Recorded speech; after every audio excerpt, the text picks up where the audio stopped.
back to Antiformal, and congratulations to all of our students for completing another semester of classes. Pick and Hammer wants to wish you a very Merry Christmas and a Happy New Year. Today's mineral of the day is fluorite. So this is a super common mineral used in the jewelry industry. It's actually the second most common mineral besides quartz, even though it doesn't have a very high rating on the Mohs hardness scale. It's only a 4, which means it can be scratched really easily.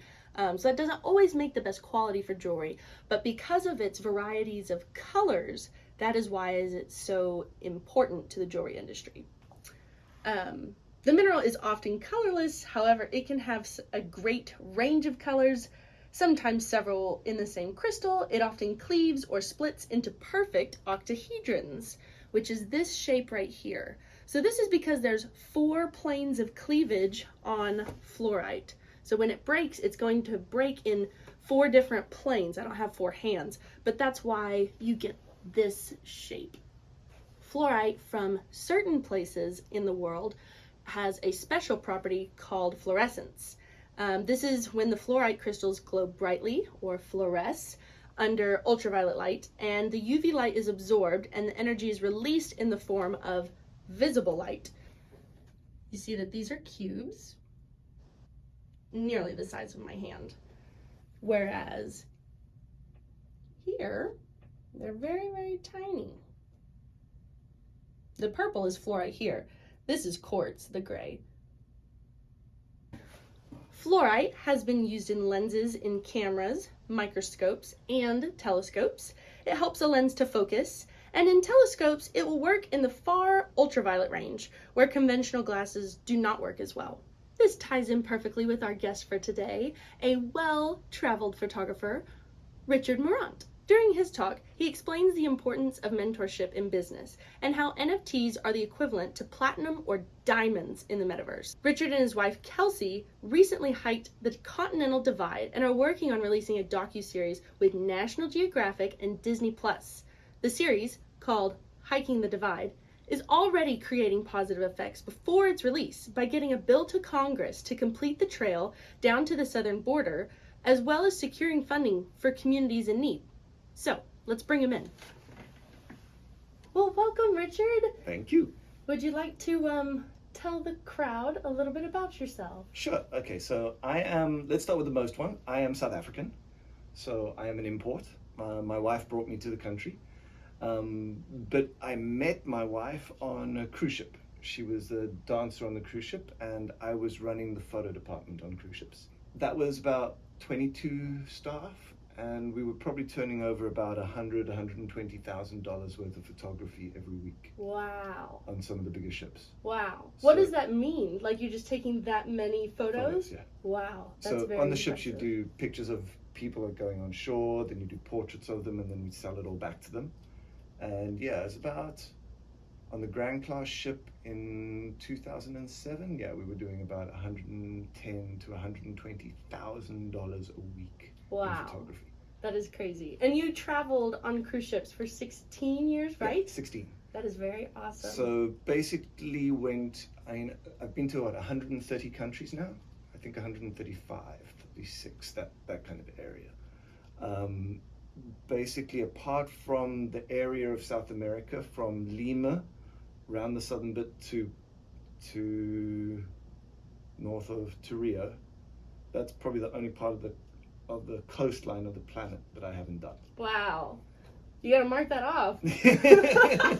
I'm gonna have to do it one day. That and then Antarctica. So Antarctica is the only continent I haven't been to. Do you have any plans to go? Hell yes. Yeah, that's what we like to hear. Hell yes. It's big on the wish list of how do I get myself to Antarctica. Very much nice. So. I've heard that that's the best place to find meteorites, is Antarctica. Yes. I worked with a company called GOCV, and I started a company that was more involved in the service of photography. So how do I mentor photographers, and how do I get young photographers into a money-earning system that mentors them up to a senior photographer? Mm-hmm. And that was more the basis of the idea, and one of the things that we were using to facilitate that of bringing in new photographers into the scene and giving them actual ability to make money straight away with photography was 3D capture. Okay. Because the tech that is developing around 3D capture at the moment is very easy to use. And it is also quite in high demand. So there's a great pathway to be able to bring, I'm just going to say junior photographers or young photographers into a system where they start earning money from their art straight away. Because what I found going through years and years of being a photographer was you get to a point where you're competing against me. Okay. You see what I mean? In order to get the jobs, because the amount of jobs in photography, the pay on them is coming down so dramatically because everyone's a photographer, which I don't agree with, by the way. But because of that kind of thinking that people have, the cost of hiring photographers is decreasing dramatically. And the problem that lends to people coming into the market, say new photographers just out of university or so on, it means as soon as they get out of university, they're competing against me. It's not fair. They're not going to win. I mean, there's no ways that if we both pitch for a photo work, that a client is going to pick someone fresh out of university over me. Because you have your portfolio. I have a portfolio. I've been a professional for 23 years now. So my image bank, my ability to deal with clients, all of that has got 20 years more practice than someone getting out of university. So irrelevant of who takes the better photos, and I'm probably going to be able to say that after 20 years of being a professional, my photos are going to be better. And that's not saying anything bad about the person coming out of university. It's just I've had 20 more years experience. Yeah. So I don't like the idea of other photographers kind of finishing university and then going, now what? Now I've got a student loan, I've got a degree in art, and I have no business sense. What do you do with that? What do you do with that? Where do you go? You either end up working in Walmart and never picking up a camera, or what was the point? So for me, the 3D capture was a really great way, and is a really great way, to feed young photographers in and get them working quickly. And once they're working quickly, then they can develop the skill set that they need to be able to do, after doing it for 5 years or 6 years or so on, then be able to progress out and do more of their own thing. But for me, there's, I think also in like the society around in the US at the moment, there's this kind of gap that as soon as people get out of university, particularly in the arts, where do they go? What do they do? So I think we need to, as business owners and business entrepreneurs, start looking at ways to run mentorship programs and include mentorship programs into our businesses. So that's what the 3D capture was about. And also, as I said, if you start me waffling, I will waffle at you afterwards. No, it's good. It's great. It's all really good information. So yeah, that's what the power of that kind of 3D capture for me was. It wasn't so much about the capture, but the capture is really interesting because of how it links in with the metaverse now. And this was 3 years ago. The metaverse wasn't really much of a thing. Bitcoin and Ethereum were starting, but they weren't really that big either. We don't talk about me looking to buy Bitcoin at $300 a coin. We don't talk about that. but yeah, I think that bringing students into the work environment needs a look at. Yeah, to help smooth over the gap that you were talking about, because I see that too. I mean, being a senior, that is something really real to me. I'm not in the arts, but once we finish, it's like, oh, now what? Now what? And, yeah, exactly. Yeah. And the competition out there for work at the moment, and not for, and I think there's a disparity here. The competition for work, there's always work, because you can go and work at a fast food store. But that doesn't mean that the jobs for the work that you've trained for is available. Makes sense? So as you come out of class, how many people graduate as geologists every year? Not that many from here. From here. Oh yeah, total thousands. Exactly. So you've got thousands of new, highly skilled people coming into the job market that The only reason in some of those places that you get jobs is when someone retires out the far end. And there's a much larger flow of people into the workspace than flow of people out of the workspace. Yeah, okay. Hard to find your little niche once you get in there. Okay. NFT is an acronym that I'm not familiar with. I understand that it means that you can sell something digitally, right? It's like a item that you can sell for monetary value, but it's digital, right? Let's just step back a bit. Okay. So NFT, non-fungible token. Non-fungible token. Okay. So let's kind of think the other way. What's a fungible token? A rock. So a fungible token is anything that there's multiple of. So dollars. Okay. So the US dollar. The US dollar is a fungible token. Okay. There's lots of them. Yeah. Okay. A non-fungible token is an item that cannot be broken or replicated. Okay. Makes sense? So it's a security of ownership. It's probably the easiest way to put it. Specifically in the digital world, where how do you copyright something that you've drawn on a computer? Okay. You see? So first of all, it's a copywriting system to make something unique. It's something owned. And then the next part of an NFT is to make something unique. Okay. Where there's only one of it. Okay. So that it's only one and it's uncorruptible. Now, do you see where the value of something being singular is? If it's unique and there's nothing else like it, then there's nothing else like it. It's rare. Therefore, it's rare, therefore it has value, like gold. Okay. Or platinum or diamonds. They're rare, therefore they have an implied value. The more rare it is, theoretically, the greater the value. Okay. Depending on how many people want it. Okay. Because value is pretty much a basis of perception. All value. So the value of this fluoride. As far as the rest of the world goes, it's a rock. But as far as you as a geologist goes, it has value. So therefore, it has value to you because of the perception that you have of the rock. Yes. Right? So now, if we start looking at digital world, everything on the internet is duplicable. Yeah. Yeah. So therefore, it doesn't really have value, does it? Because if you've got lots of it, is sand valuable? No. Are diamonds valuable? Yes. Because there's less of them, right? But there's also less of them, and as a society, we've implied a value to diamonds because of what they symbolize. Okay, yeah. You see what I mean? So a diamond by itself has no value. It's a rock. It's a lump of carbon.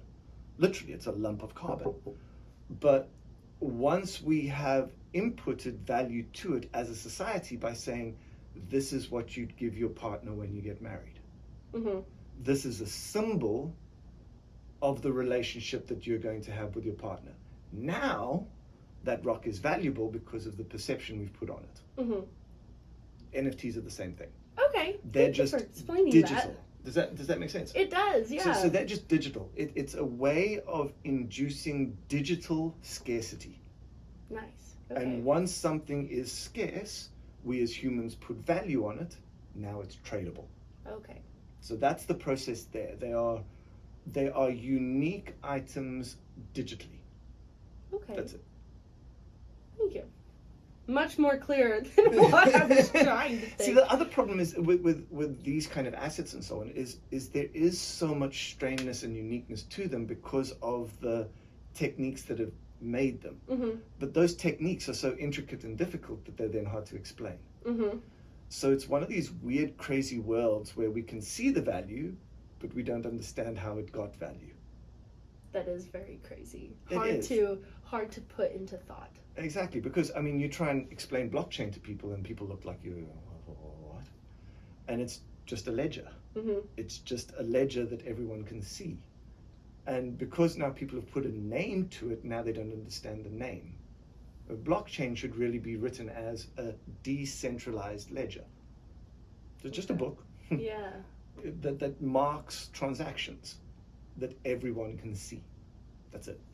That's blockchain in a sentence. You make this too simple. Okay. So as far as photography goes, using or as NFT, all pictures that a photographer would take would be essentially unique already, right? And then as an NFT in the metaverse, that's just going to be a way to copyright them in the metaverse? Oh, well, in the digital assets. So I'm actually working on a project to create an NFT platform for photographers. Okay. And the idea with the kind of platform is photos are usable assets. You mean, if I take a photo, you can use it and sell it into a magazine, right? So they're usable assets. So they have value. They have not just theoretical value, they have intrinsical value of that is something I can put in a magazine or something that someone can hire me to take. There's value in the taking of the photo. So now what we're able to do is prove who owns that photo. Because one of the mad things that happens in photography and in the world at the moment is screenshot. You know what I mean? Between screenshots of digital photography and cell phones, the value of photographers has gone down. Yeah. Because if I take my photo and I put it online on my Instagram, what's to stop you going in and taking a screenshot of my photo and using it? Absolutely nothing. Yeah. Absolutely nothing. You can't print it because of the way that the pixels work on a screen. You can't print the photo, but you can screenshot it and share it on your own website. You can share it on your own, you can do whatever you want with it. So the problem then comes is, how do you then prove who actually owned that? Yeah, like how do you trace it back all the way? Exactly. To then be able to say, okay, with my photography platform, what we're doing is everyone that uploads onto that is also getting a physical, real world copyright certificate with the NFT. Okay. So that way we're able to more protect photographers. So there's all kinds of interesting legal things that are happening across the planet now because of NFTs. We can transition to the docu-series. Are you cool with that? Yeah. Let's talk about docu-series. I love the docu-series. So, it is the Continental Divide from the northern U.S. border to the southern U.S. border. Okay, so let's break this down. Okay, so the Kulutrex is the name of the company that did it. Okay. The name of the docu-series is called Hiking the Divide. Okay, Hiking the Divide. The Continental Divide Trail runs down the backbone of the country, so straight down the main watershed of the Continental Divide. It's about just over 3,000 miles in total to go from the north to the southern border. So in August last year, so in the height of COVID, we decided to go and hike it and film us hiking it and talk to the community around the Continental Divide to see what's really happening out there. You know what I mean? The Continental Divide hasn't been finished yet. So we also wanted to raise money to help the Continental Divide finish. So when you say that, like the trail that you hike or just the trail that you hike. Okay. So the Continental Divide Trail. So the Continental Divide itself is there, it's growing slowly, it's continental plates moving together. That's there. That's just not getting finished. the funding to make the official trail. But the trail, so what happens is some of the trail crosses over private land and it goes through forestry land, and they need to buy that land and then incorporate it back into the wildlife system. So we've actually just been dealing with Congress, and we had a bill introduced into Congress where they're now facilitating funds to be put aside for the completion of the Continental Divide Trail. Wow. So that was a fun bit of the project, to kind of actually have some real world impact before the show's even finished. Yeah. So that was really exciting and really fun to be part of helping and putting back. So the whole ethos of the docu-series that we did was to not just go and take a story, but give back in a certain way. And at the moment, the main way that everyone needs a bit of giving back is a bit of money. So my wife is a dancer, and she was on Broadway and doing the Broadway thing. So that, when COVID came, all collapsed that whole industry. So a lot of our friends, a lot of our people that we knew in New York all ended up without work. So we engaged with the Actors Fund, who are actively fund collecting and giving funds to actors and stage performers who can't earn any money at the moment. When we started, they'd raised about 15 million. By the time we ended, I think they were up to about 26 million.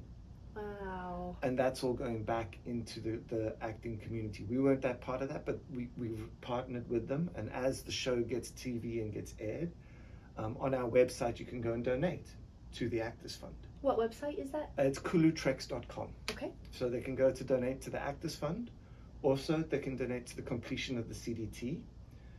Also, while we were on the CDT, we found that the native communities were being very hard hit with COVID.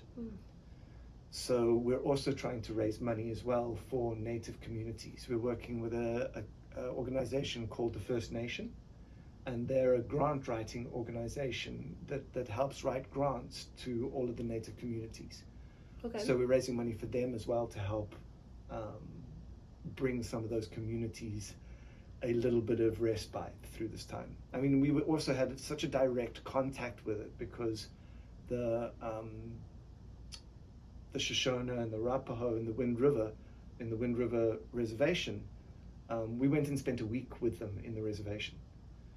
So to actually see what's happening in the reservations, and bear in mind I'm South African, so for me the kind of I was there, and my family's a liberal family in South Africa during the apartheid years, so we were very against that in South Africa. So then to come here and go, wait a minute, what you've done here is apartheid just with a smaller group of people. And to then be talking to them inside of the reservations and listening to the fact that they can't get banking, they can't get access to some of the things that we take for granted. Like, wait a minute, this doesn't, right. It doesn't play well for me. So we did a really large segment on that, and it is part of what we're really deeply trying to do, is help back into these communities, because they've been decimated. Actors, the native peoples, the ability to get out into the wild and protect the wild right now, those have been seriously pulled back against. So if we can get something out onto TV and we can get a little bit of publicity and we can make some people aware of some of these situations, and not just that, but also provide a pathway for them to help. So we wanted to give that as well. Say, okay guys, if this has affected you, if you understand what we're doing, here, join the cause to help. And it's amazing when you start thinking what that could do. I mean, we're talking at the moment, we're in talks with National Geographic for their 2022 roster was full. So now we're starting to talk with National Geographic about 2023 to release this. So the idea is, I mean, if this goes out onto Disney or onto the Disney Plus website and that on National Geographic, that's about 110 million people. Yeah, that's So, a large audience. Exactly. So if we can get a little bit of those people to just put $1 into something, and just those little dollar amounts from that wide dispersion of people, we might actually be able to do something that helps. And that's kind of been the driving force of the whole game, is how do we not just do something that tells a story and educates and connects people to an idea, how do we make that real? How do we take that into the physical side and thereby give back to those communities that gave us that story? Yeah. And not just absolutely. that, but the giving back, but also we had some fun. Yeah. We did some cool things. We went to go play with gold mines. We go and play the caldera in Yellowstone. And Wow. And okay, so we'll go back a little bit further. One of the reasons I'm here is my dad was a geologist. So I was able to walk through those mountains and take the knowledge that my dad had given me in South Africa and see that it was equally usable over here. I mean, my dad was in the gold mines, so we learned a lot about gold and so on as kids, and in that part, it's a very big part of South African history and culture is gold mines and the effect of gold and so on. So then to be able to come here and walk and see mining scars on the side of the mountain and be able to go, look, that's a mining scar no matter where you are. There's the quartz vein, there's the intrusions into the quartz vein, there's the mine. Yeah, it is pretty consistent worldwide. Yes. That is awesome. When you were filming this and you were hiking, were you carrying all of your own equipment? Yes. Oh my gosh. So like your tent, your food, your camera stuff, Yes. and you're hiking. And a drone. We took drones. And now the other thing is, remember, so what we did is we hiked about 650 miles of the total. Okay. So we didn't do the all 3,000 because that's I mean, with all the equipment that we were carrying, the amount of distance that you can get done in a day is very much dependent on the amount of weight you're carrying. Mm-hmm. And with all the equipment and so on, and the fact that we were trying to film, not just hike, we were covering between 15 and 20 miles a day. The biggest weight was batteries. Because all of the camera equipment and all of the drones and so on, they require a lot of battery. So we had a lot of battery weight that we were carrying. Mm-hmm. But yeah, it was a lot more drawn out than I expected. But the amazing things that happened repeatedly down the way were absolutely mind-blowing. I mean, the whole experience is just... I'm flabbergasted when I have to try and look back at it, because you can't quite comprehend how much you did. If any of you end up creating a docu-series or a film or whatever, this is what you're going to have to do. So first you have to then find an aggregator. The aggregator is then trusted by the platforms and has a pre-existing relationship with the platform. So you find an aggregator, and then the aggregator takes it to the platform. Okay. Yes, and then you have to think of how many platforms you have to approach before you find one that is the right fit. Mm-hmm. I'll give you an idea of the numbers of how long this takes. Okay. Do you know the TV show Mandalorian? Yes. Mandalorian, okay. So Mandalorian took 4 years of pitching before it went through. Wow. Only to the Disney aggregators? It took 4 years. Wow. It took 4 years for them to accept the idea. Wow. So here's another fun one. Walking Dead. Yeah. Walking Dead are pitched to 32 platforms or networks before it got picked up. Being open-minded to talk to people who have other ideas. Yeah. Yeah. I think that is something that is not near common enough in the world, especially like being in university. That's something that's been a common theme in the geosciences, at least. How so? Is we've wanted to expand to where we don't just specialize in one thing, where we can utilize other people and have that open mind, so that we can bring in environmental people, like atmospheric people, meteorologists, and we can kind of learn more about them, because all science integrates one way or another. So yeah, the scientific method is universal. Yes. Well, should be universal. Should be. How is it not? Let's just call it the media. That's an alarmist method. It's not even a social method. It's just straight alarmism, because the only thing that gets any traction is anything that's extreme. Yeah, that's so true. How is that learning? Because all we're seeing is extremes. Yeah. Where the actual juice is in the middle of how things actually start wearing with each other, and thereby from that friction grow. The last thing that I have is just any aspect of photography that you feel like is underrated, not well known, or commonly misunderstood. You've already explained a lot of things that I didn't know, but it's commonly misunderstood.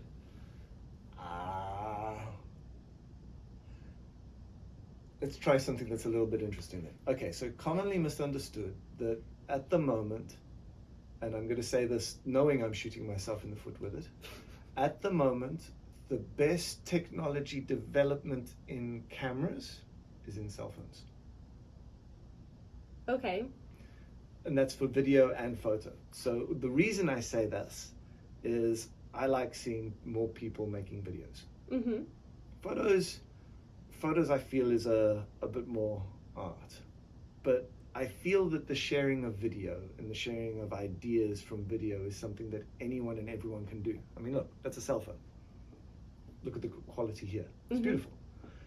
So for as much as I'm against people being cell phone photographers, I would love to see more people taking photos with their cameras, with their phones. Yeah. So there's a bit of a conundrum in that one for me, because I think that photography as a business is slowly fading, but photography for memories is completely and utterly a booming business. Mm-hmm. Because I am a forgetful blonde man. Without my camera to take even simple things like photos of appointments, I would be lost. Also, just to kind of give an idea of the quality of cell phone cameras that's out there at the moment, there was a wedding photographer, what's his name? Australian guy, Jerry Guionis.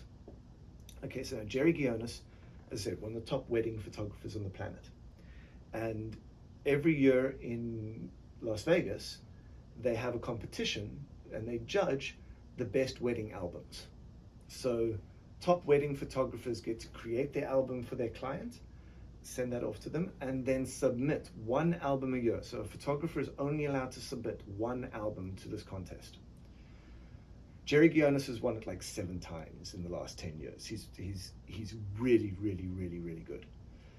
What he did one year, it was one of the 7 that he didn't win, was he shot a wedding of someone who was a close friend of his.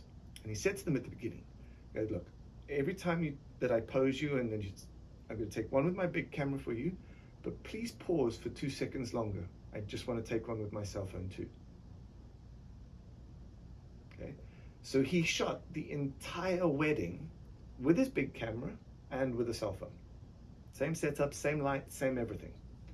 He entered the album with all the cell phone photos.